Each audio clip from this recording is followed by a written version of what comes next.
Hello বন্ধুরা, welcome back to my channel Shuddha's mom kitchen. আজকে আমি করে দেখাবো কিভাবে ইলেকট্রিক বিটার ছাড়া হ্যান্ড বিটারের মাধ্যমেই দোকানের মতো নরম তুলতুলে কেক তৈরি করা যায়। তো তার জন্য প্রথমে আমি দুটি ডিম নিয়ে নিয়েছি। এরপর আমি সেখান থেকে কুসুম দুটোকে আলাদা করে নিয়েছি। এবার এই ডিমের সাদা অংশের মধ্যে আমি চিনি ঢেলে দেব। এখানে আমি হাফ কাপ পরিমাণ চিনি দেব। একটা হ্যান্ড বিটারের সাহায্যে অনবরত নাড়তে থাকবো আর অল্প অল্প করে চিনি দিতে থাকবো। আমি ডিমের সাদা অংশকে চিনি সহ এভাবে প্রায় 10 মিনিটের মতো বিট করে নেব। অনবরত এরকম নাড়তে থাকতে হবে। দেখুন টেক্সচারটা কেমন হয়েছে। আর এই পর্যায়ে আমি দিয়ে দেব 2টা কুসুম। এরপর আমি আবারও নাড়তে থাকব। এবার আমি আরও 10 মিনিট এইভাবে নাড়তে থাকব। তারপর আমি এর মধ্যে দিয়ে দেব 1/3 কাপ সয়াবিন তেল আর 1 চা চামচ ভ্যানিলা এসেন্স। এবার এগুলোকে আরও ভালো করে বিট করে নেব প্রায় 5 মিনিটের মতো। টোটাল 25 মিনিটের মতো আমি হ্যান্ড বিটার দিয়ে বিট করে নিয়েছি। দেখুন কেমন হয়েছে টেক্সচারটা।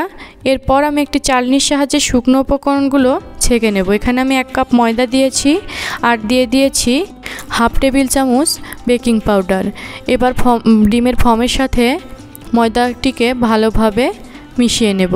এখানে আমি বাড়িতে থাকা রেগুলার উপকরণগুলোই ব্যবহার করেছি যাতে খুব সহজেই কেক বানানো যায়। তো তারপর আমি আলতোভাবে ময়দার সাথে ডিমের ফর্মটি ভালোভাবে মিশিয়ে নেব। তারপর একটি মোল্ড নিয়ে নিয়েছি কেক বেক করার জন্য। তার নিচে দিয়ে দিয়েছি একটি কাগজ এবং তেল ব্রাশ করে নিয়েছি।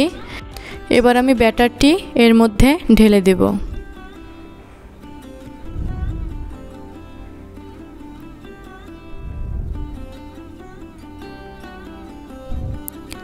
এরপর আমি একটু ট্যাপ করে নেব যাতে ভিতরে কোনো ফাঁকা না থাকে। একটি কাঠির সাহায্যে চারপাশে একটু ঘেঁটে দেব। তারপর আবার একটু ট্যাপ করে দেব যাতে কোনোভাবে ভিতরে কোনো ফাঁকা না থাকে। এরপর আমি এর মধ্যে উপরে দিয়ে দিয়েছি কিছু কিশমিশ আর কাঠবাদাম। এটা আপনাদের ইচ্ছা, আপনারা চাইলে নাও দিতে পারেন কিংবা অন্য কিছু দিতে পারেন। তো আর একটু ট্যাপ করে নিয়েছি। এবার আমি একটি কড়াই চুলার উপর বসিয়ে প্রায় 5 মিনিটের মতো ফ্রি হিট করে নিয়েছি। এর মধ্যে আমি কেক বানানোর পাত্রটি বসিয়ে দিলাম। প্রায় 40 মিনিটের মতো আমার এই কেকটি বেক হতে লেগেছে। একটা কাঠির সাহায্যে চেক করে দেখলাম আমার কেকটি বেক করা হয়ে গেছে। এবার একটি ছুরির সাহায্যে চারপাশ কেটে আমি কেকটি মোল্ড আউট করব।